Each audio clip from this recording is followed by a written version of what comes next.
नमस्कार, आप देख रहे हैं बिग फाइट लाइव और आपके साथ में विजेंद्र सोलंकी। आप मांगते मांगते थक जाओगे और मैं देता देता नहीं थकूंगा। ये अल्फाज, ये वाक्य आपने बीते 5 सालों में ना जाने कितनी बार सुने होंगे।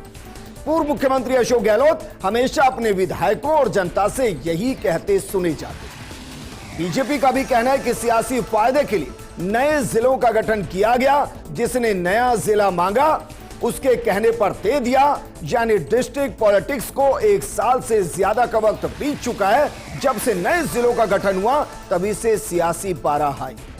कभी नए जिलों पर तलवार लटकती नजर आती है तो कभी ऐसा लगता है कि नए जिले रद्द नहीं किए जाएंगे, क्योंकि नए जिलों को रद्द करना या फिर से गठित करना दोधारी तलवार जैसा है।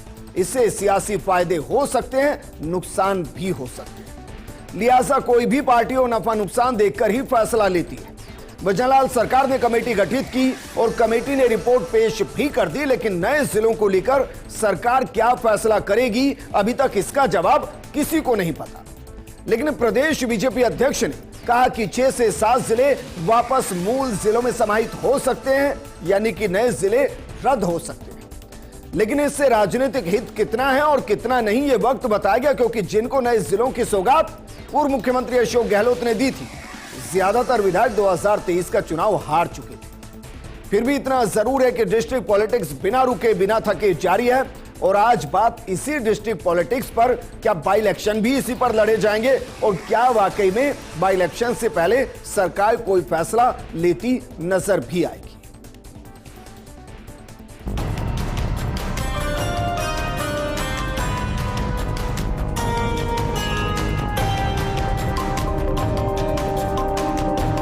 निर्णय करेंगे कि जो वाजिब है वो रखा जाएगा, जो गैर वाजिब है उसको हटाया जाएगा। सीधी सी बात है, तो हर सरकार करती है।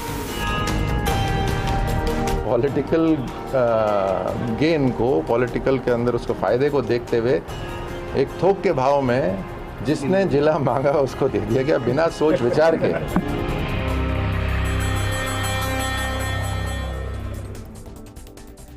तो जिसने जिला मांगा उसको जिला दे दिया गया। अच्छा हुआ किसी ने अलग से प्रदेश नहीं मांगा, वरना ना जाने कितने टुकड़े।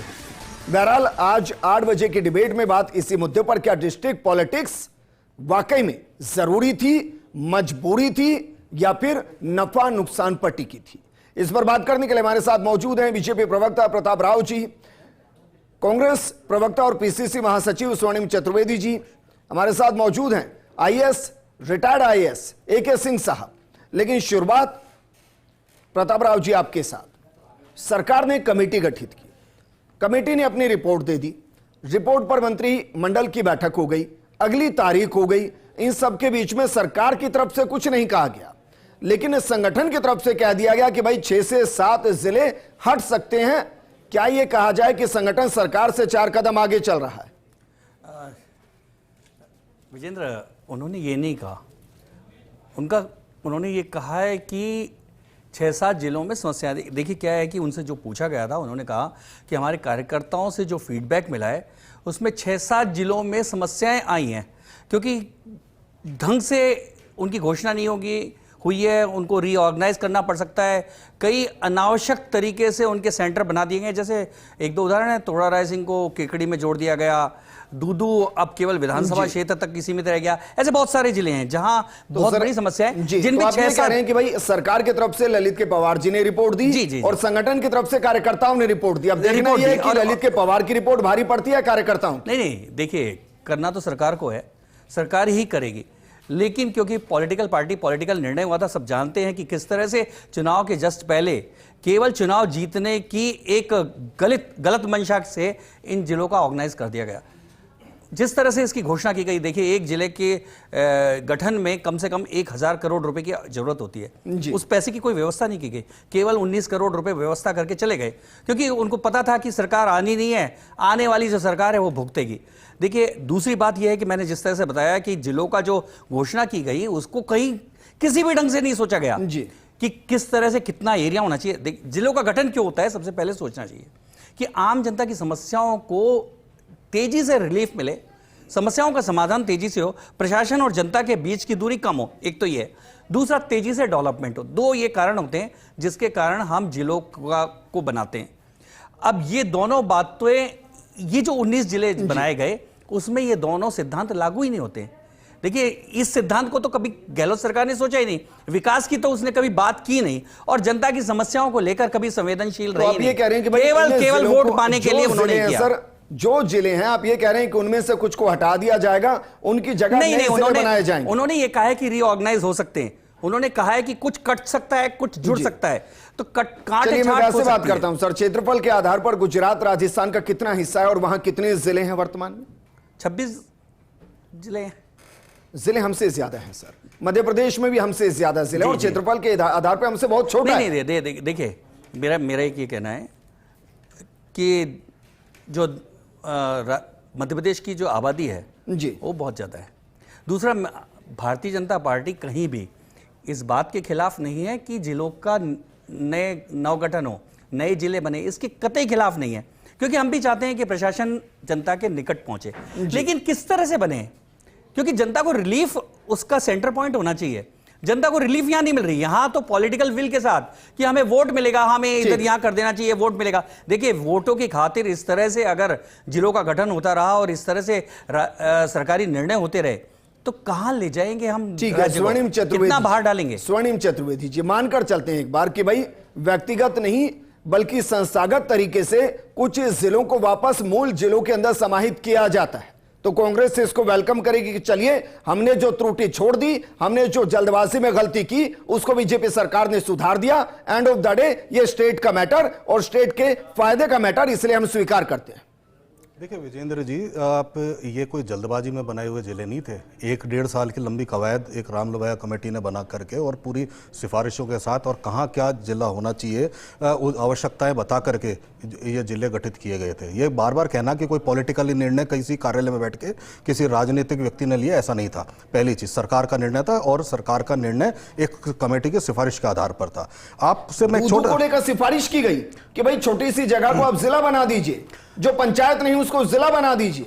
देखिए, आप ये बहुत गजब की सिफारिश थी। सुनिए आप केकड़ी को लेकर सिफारिश को, चामन को लेकर तो अंदर खाने तक पता था कि नाराज हो गए विधायक की भाई घोषणा नहीं हुई, उसके बाद फिर घोषणा कर दी कुचामन की। देखिए, आप जिस बात की कह रहे हैं, भारतीय जनता पार्टी की तकलीफ एक ही है कि ये घोषणा कांग्रेस ने क्यों की, कांग्रेस ने क्यों जिले बनाए। अरे प्रशासन के डिसेंट्रलाइजेशन के लिए जिले बनाना आवश्यक है, वो लंबे समय से पेंडिंग थे। कितना आखिरी जिला इससे पहले कब बना था आप याद कीजिए। प्रतापगढ़ बना था सर। सुनिए, प्रतापगढ़ बना था और कितने समय पहले बना था, क्या उसके बाद? आज एक छोटे सा मैं उदाहरण दे रहा हूं, जयपुर में कोई विरोध में नहीं है। सुनिए मेरी बात, कोई इसके विरोध में नहीं कि राजस्थान में नए जिले नहीं होने चाहिए। विरोध इस बात का है कि सिर्फ इसलिए जिले नहीं होने चाहिए कि फला पार्टी के फला नेता को उसका फायदा हो। उसने घोषणा की थी कि भाई मैं नया जिला बनवा दूंगा, इसलिए जिला बन जाए। अगर आप क्षेत्रफल के आधार पर आएंगे, मूलभूत सुविधाओं के आधार पर आएंगे, हेडक्वार्टर से नजदीकी के आधार पर आएंगे, तो बाड़मेर और जैसलमेर की तरफ तो देखा ही नहीं। बालोतरा चलिए ले लेते हैं एक बार, जैसलमेर का तो कुछ हुआ ही नहीं।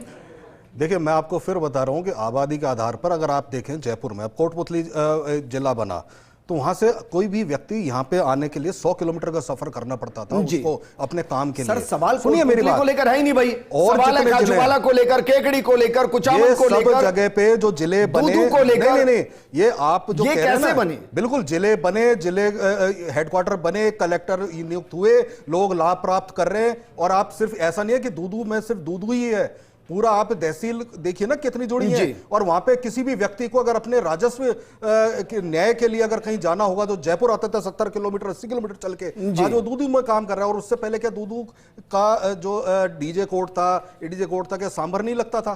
तो ये सारी चीजें हुई है, समय समय पर परिवर्तन होते हैं। इस हिसाब से अगर दूदू जिला हो सकता है तो मुझे लगता है 200 जिले होने चाहिए, 200 विधानसभा नहीं, 200 जिले होने चाहिए। महेश शर्मा जी हमारे साथ जुड़ेंगे, लेकिन उससे पहले एके सिंह साहब, हम ना जाने कितनी इस पर डिबेट कर चुके हैं कि भाई राजस्व के हिसाब से जिले बनते हैं, उसकी फिजिबिलिटी चेक होती है, और कई पैरामीटर पर कई जिले ऐसे हैं जो राजस्व के हिसाब से उन पैरामीटर पर खरे नहीं उतरते। लंबी चौड़ी बहस कर चुके हैं, लेकिन क्या वक्त आ गया है कि अगर मानकर चलते हैं सरकार ने जल्दबाजी में सरकार का चुनाव में फायदा उठाने के लिए, नेताओं को खुश करने के लिए अगर कुछ फैसले ले भी लिए तो उनको सुधारने का वक्त है और इसको वेलकम करना चाहिए सभी को। बिल्कुल, आप जो बोल रहे हैं बिल्कुल सही है। मैं 2 पॉइंट पे जो कि पूर्व के वक्ताओं ने जो बातें की हैं उसमें से सिर्फ मात्र 2 बातों पे मैं केंद्रित करना चाहूंगा अपनी बात को। जी। पहली बात यह है कि राम लुभाया कमेटी की जो बात हुई थी, राम लुभाया कमेटी जी की अगर रिपोर्ट देखेंगे और उसकी अगर आप एनालिसिस करेंगे तो आप पाएंगे कि कोई भी पारदर्शी क्राइटेरिया नहीं या मापदंड नहीं। तो एक तो इस बात को मैं कहना चाहूंगा कि वो गलती हुई है, वहां पे कोई भी यूनिफॉर्म मापदंड नहीं किया गया है। अब दूसरी बात जो मैं कहना चाहूंगा वो है कि बात ये हो रही है कि आम जनता को राहत कि कितनी दूरी पे, मतलब आम जनता एक्सेसिबल कर पाती है नहीं डिस्ट्रिक्ट हेडक्वार्टर को। इस पे देखिए, मैं थोड़ा सा, आपको लगेगा कि मैं एक अजीब बात कहने जा रहा हूं। मैं सोच रहा हूं कि आज के डिजिटल एज में ये क्राइटेरिया होना ही नहीं चाहिए।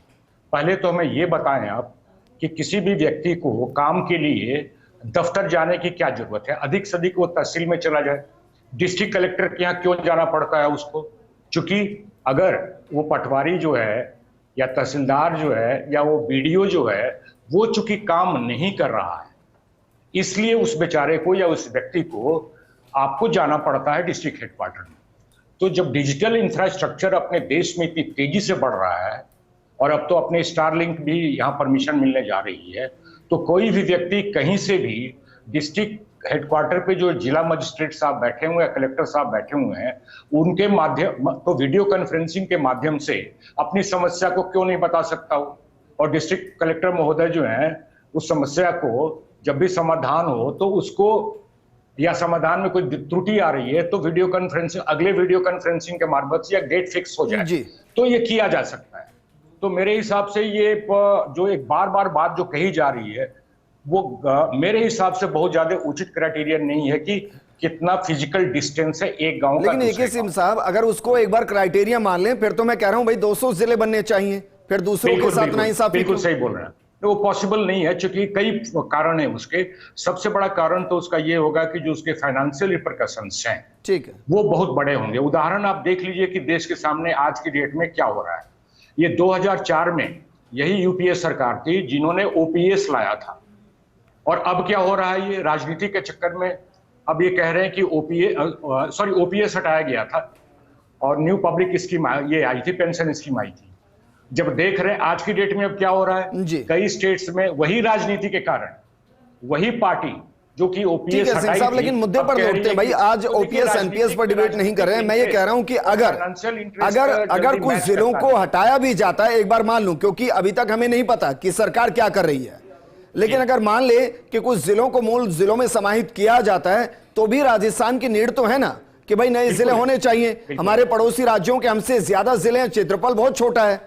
बिल्कुल बिल्कुल है, बिल्कुल है, क्षेत्रफल एक कारण तो होता ही है, बिल्कुल जी। लेकिन जो बात हो रही है एक्सेसिबिलिटी की, उस पर मैं बार बार कहना चाहूंगा कि प्रशासन ऐसा होना चाहिए कि अधिकारी और आम जनता के बीच में कम से कम इंटरेक्शन जी। ये इंटरेक्शन की जरूरत क्यों पड़ती है? क्योंकि जो अधिकारी, संबंधित अधिकारी हैं, वो समय से आम जनता का मैं आपको एक, अगर आप मुझे 2 मिनट का टाइम देंगे तो मैं उसको एक उदाहरण देना चाहूंगा कि मैंने इसको इंप्लीमेंट किया हुआ है जी। मेरी पहली नौकरी लगी थी एसटीओ रायसी नगर। तो हमने क्या किया साहब कि बाहर एक बड़े से बोर्ड पे मैंने लगा दिया कि इस तरह का काम अगर है, जैसे कि आर्म्स लाइसेंस लेना है आपको तो ये, नामांतरण कराना है तो ये, फला काम है तो ये, तो आप जिस दिन एप्लीकेशन देंगे उसके इतने दिन के बाद उस काम उसके अंदर में वो काम हो जाएगा। किसी का 15 दिन था, अब कास्ट सर्टिफिकेट का 2 दिन का ही था, किसी का 30 दिन भी था। और हमने वो उसको स्लिप मिल जाती थी उस बंदे को जो आता था खिड़की पे, उसकी एप्लीकेशन ले ली जाती थी, उसे स्लिप दे दिया जाता था। और मैंने देखा धीरे धीरे यही हुआ।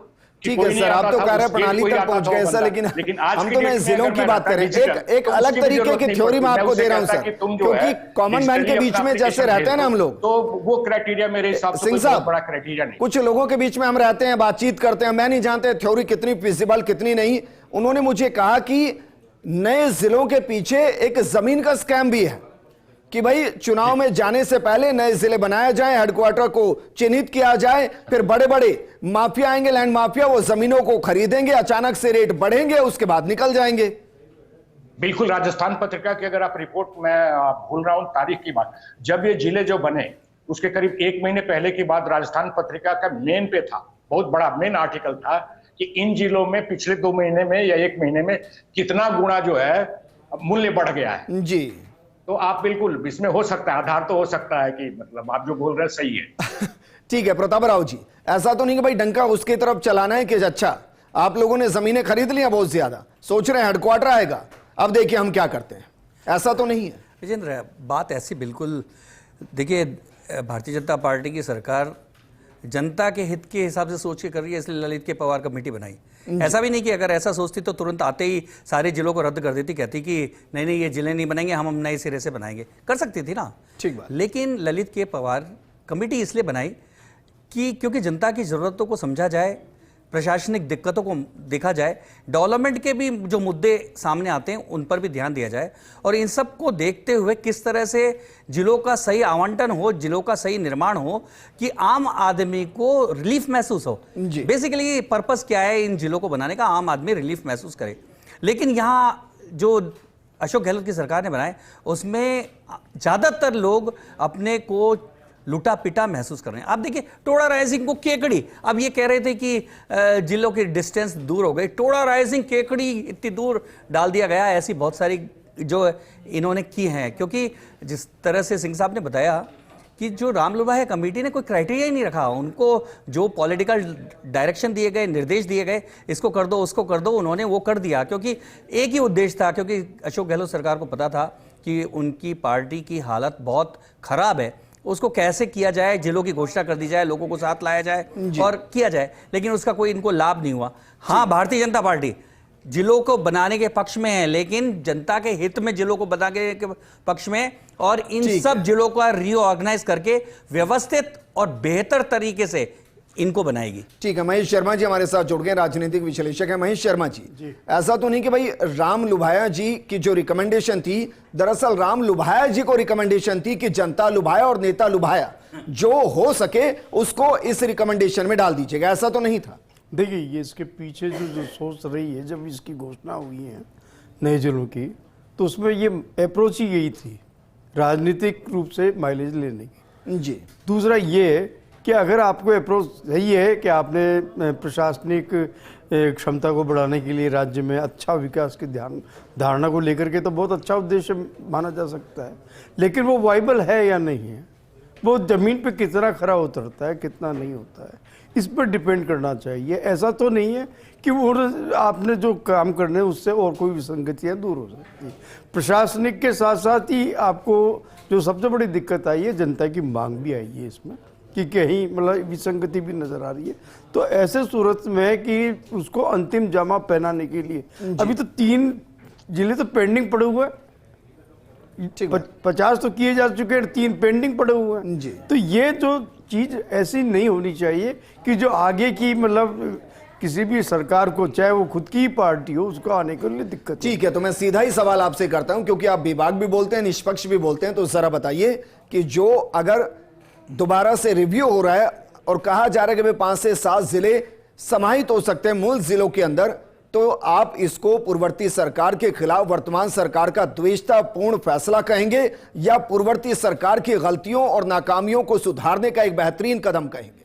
देखिए, ये बात है कि सबसे बड़ी बात ये नहीं है, इसको राजनीतिक दृष्टिकोण से नहीं सोचना चाहिए, बल्कि ये देखना चाहिए कि अगर मान लीजिए इसको मर्ज करते हैं, किसी को बनाते हैं, तो उसका अवधारणा जो है विकास की अवधारणा होनी चाहिए, राजनीति की धारणा नहीं कि फटाफट करके घोषणा और मतलब उस पर मतलब सिर्फ क्या कहते हैं वापस सत्ता में आने, या और उनके राजनीतिक इरादे नहीं होनी चाहिए। इससे निश्चित रूप से अगर वापस से और समीक्षात्मक जनता को उसमें विश्वास में लेके, सबसे बड़ी बात जनता को भी विश्वास में लेकर के प्रशासनिक तंत्र, राजनीतिक तंत्र, जनता का जब तीनों का संयोग मिलता है तो निश्चित रूप से समाधान निकलेगा। चलिए, आपने डायरेक्टली ये कहा कि गहलोत सरकार ने सिर्फ नेता के कहने पर जिले बांट दिया, अगर जनता से रिकमेंडेशन लेते तो खाजूवाला में विरोध नहीं होता, दूदू, कुचामन, केकड़ी यहां हारते नहीं, आप ये कह रहे हैं, तो पता चल गया होता ना कि जनता चाहती क्या है, जिला चाहती भी या नहीं चाहती। बिल्कुल, आम राय होनी चाहिए,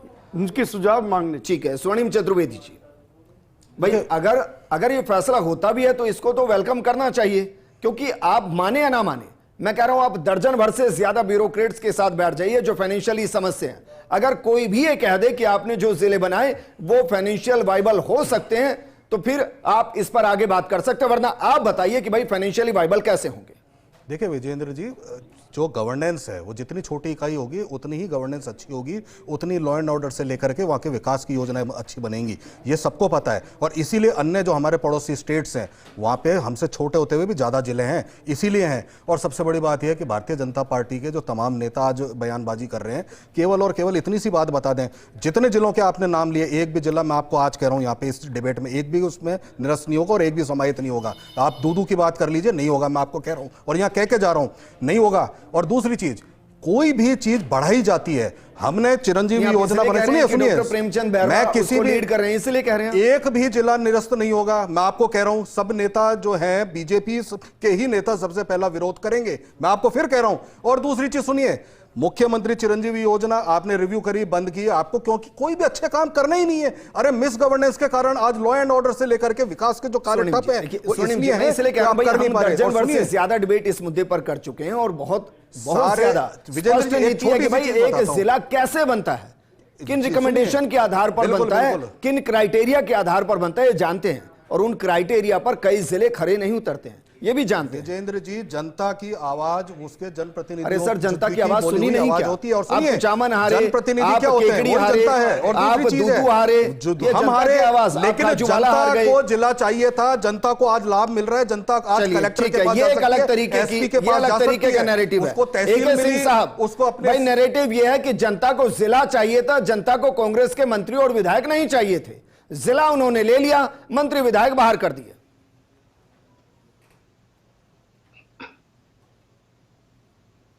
एके सिंह साहब, आप सुन पा रहे हैं? जी जी। स्वर्णिम भाई कह रहे हैं कि भाई जनता को जिले चाहिए थे, तो इसका मतलब मैं ये निकालूं कि जनता को जिले चाहिए थे, कांग्रेस के विधायक और मंत्री नहीं चाहिए थे, तभी तो हरा दिए वहां पर। आज चुनाव करा लो, आपको पता पड़ जाएगा। अरे सर, चुनाव हुआ है भाई, बिल्कुल, एक साल भी नहीं हुआ चुनाव, एक साल में सबको पता पड़ेगा ये भारतीय जनता पार्टी की मिस गवर्नेंस और जो जन कल्याणकारी योजनाएं बंद की है उसके परिणाम आएंगे। अब सोनिम भाई, और सबसे पहला चलो आप ये घोषणा कर जाओ कि कौन से जिले निरस्त करा रहे हो, बोलो आप। स्वर्णिम जी, नामकरण के बाद पहले आप चुनाव आंदोलन करेंगे, केवल कुछ लोगों को अरे हमसे पहले आपके नेता आंदोलन करेंगे। ये बहुत बड़ा जिला गठन का घोटाला था, जिला निरस्त करा रहे हो, ये घोटाला था। आप बताओ किस जिले में सरकार ने बड़ा घोटाला किया और इस घोटाले का पता चलेगा, क्योंकि ललित के पवार की कमेटी ने जो सारा निकाला है, इस घोटाले को उजागर किया है। देखिए, कांग्रेस को इसलिए हारना पड़ा, कांग्रेस को इसलिए रफा दफा कर दिया जनता ने, क्योंकि घोटाले एक मिनट प्रताप राव जी, घोटाला मतलब कैसा घोटाला? देखिए, अभी जैसे बात हो रही थी, बिल्कुल निश्चित तौर पे जो तमाम मीडिया ने भी उठाई थी, किस तरह से जमीन के सौदेबाजी हुई, किस तरह से एक घोटाला तो पॉलिटिकल था, सीधा सीधा अपने नेता को लाभ पहुंचाने का घोटाला आपके पास, और दूसरा घोटाला जमीन का घोटाला, जो जमीन का घोटाला करते हैं। देखिए, ये घोटाला था और ये घोटाले में इसलिए आप परेशान हैं, ये परेशान इसलिए हैं। दूसरा एक बात कह रहे हैं कि ये खत्म नहीं होगा, वो खत्म नहीं होगा। मेरा ये कहना है, देखिए मैं आज कह के जा रहा हूं, ललित के पवार समिति ने जो सिफारिश की, आपने जो सरकार उस पर निर्णय लेगी, निश्चित तौर पे लेगी निर्णय, और नए जो जिले होंगे उनका पुनर्गठन इस तरह से होगा कि जनता को अधिक से अधिक लाभ मिले। बाई इलेक्शन से पहले हो जाएगा, पार्टी को नहीं, नेता को नहीं। बाई इलेक्शन से पहले हो जाएगा, वो अभी अध्ययन हो रहा है, निश्चित तौर पे हो जाएगा, क्योंकि सरकार अपने स्तर पे अध्ययन करा रही है। चलिए, शुक्रिया हमारे साथ जुड़ने के लिए। कि सिंह साहब आपका भी शुक्रिया, महेश जी शुक्रिया आपका भी, स्वर्णिम आपका भी शुक्रिया। डिस्ट्रिक्ट पॉलिटिक्स डिस्ट्रिक्ट के विकास के लिए हो तो बेहतर, लेकिन अगर डिस्ट्रिक्ट पॉलिटिक्स पब्लिक को डिस्ट्रैक्ट करने की पॉलिटिक्स है तो इससे दोनों पार्टियों को बचना चाहिए। इस प्रोग्राम में फिलहाल इतना ही, नमस्कार।